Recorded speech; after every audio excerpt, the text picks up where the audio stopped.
તો મિત્રો અત્યારે સૌથી પહેલા વાત કરવામાં આવે તો તમે ભેંસ જુઓ ભાઈ, આ ભેંસની કિંમત સાંભળી અને કાયદેસર મિત્રો તમારા માથાના વાળ પણ ઊભા થઈ જશે ભાઈ કે આટલા બધા રૂપિયા ભેંસના થોડી આપવાના હોય ભાઈ। આ તમે ભેંસ જુઓ, આ ભેંસની કિંમત સાંભળીને પણ મિત્રો તમારો ડાબો અને જમણો પગ પણ સાહેબ સરકી જશે। તમે એકવાર આ વિડીયો જોશો ને ત્યારે તમને ખબર પડશે ભાઈ કે આટલા બધા રૂપિયા ભેંસના આ ભેંસમાં હશે શું। મિત્રો આ ભેંસ જે દૂધ આપે ને કેટલા લીટર એ સાંભળીને તો કાયદેસર તમને પુનર્જન્મ યાદ આવી જશે ભાઈ કે આટલું બધું દૂધ આપે ભાઈ। કોઈ મિત્રો તમે બંધની ભેંસ લાવી દો, કાઠિયાવાડી લાવી દો કે બનાસની ભેંસ લાવી દો ભાઈ, પણ આટલું બધું દૂધ તો કોઈ ભેંસ ન આપે ભાઈ, એટલું બધું દૂધ આ ભેંસ આપે। મિત્રો હાલમાં તમે આ ભેંસ જુઓ, આ ભેંસની કિંમત સાંભળી અને તમને પણ નવી લાગશે। આ ભેંસ મિત્રો વેચવાની છે। આ ભેંસની કિંમત મિત્રો 50 લાખ રૂપિયા। જી હા મિત્રો, આ ભેંસની કિંમત 50 લાખ રૂપિયા।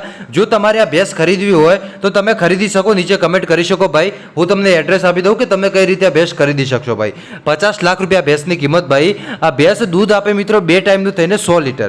જી હા મિત્રો, 2 ટાઈમનું થઈ અને આ ભેંસ ક્યાંક ને ક્યાંક 100 લીટર દૂધ આપે। એટલે તમે માની લો મિત્રો કે દૂધ કેટલું બધું આપે, એટલે એની કિંમત પણ એટલી જ હોય ભાઈ। હવે તમને દેખાવમાં આ ભેંસ તમને ભેંસ જેવી જ લાગતી છે ભાઈ ને, ભેંસ જ છે ભાઈ, પણ જે દૂધ આપે ભાઈ એને જોઈને લોકો એના દીવાના થઈ ગયા ભાઈ કે ખરેખર આ ભેંસ આગળ ભલે તમે બંદીની ભેંસ લાવો કે ભલે તમે કચ્છી ભેંસ લાવો, બનાસની ભેંસ લાવો કે કોઈ પણ તમે ભેંસ લાવો ભાઈ, પણ આની ટક્કર તો કોઈ ન કાપી શકે। કેમ કે આટલું બધું દૂધ આપવું ભાઈ કોઈ નાની વાત નથી। આટલું દૂધ આપે ભાઈ, અને તમે જુઓ કેટલી આમ ઊંચી ભેંસ છે ભાઈ, લાગે આમ દેખાવામાં પણ જબરજસ્ત ભાઈ।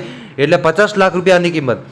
જો મિત્રો તમારે 50 લાખ રૂપિયામાં લેવી હોય તો કોમેન્ટ કરજો ભાઈ, અને જો તમે તમારી રીતે કહેજો ભાઈ ભાવતાલ કે તમારે કેટલામાં લેવી એ પણ કહેજો, બરોબર? એટલે અમને ખબર પડે ભાઈ કે તમે છેલ્લા કેટલા સુધી લેવા માગો ભાઈ। બસ આજ માટે આપણે આટલું રાખીએ, બાકી મળીશું આપણે નવા વિડીયોમાં નવા ટોપિક સાથે।